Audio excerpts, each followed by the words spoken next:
kabuhay karong adlaw kay nagtahi mig pupot kay dagan og tapakanan sa bato. Tapak sila sa bato, tapak.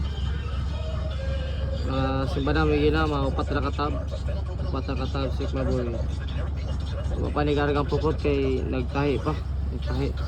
Nami diri sa kawag, tugot sa kawag me. Nangita may og duot, paningan. Nakahapon nakalagak mi sa hapon, awas man. Manihatag sa Ginoo ang grasya. Karong taga nakasimbada may mga upat katab.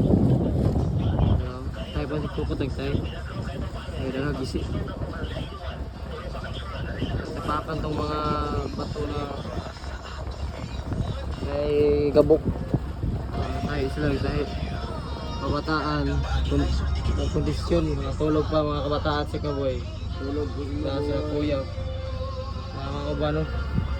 Mga tulog kay pa kondisyon kay unya basta kinay tulingan. Sila tulingan niya si Kaboy. Kondisyon daan ba? Ito na si Kaboy.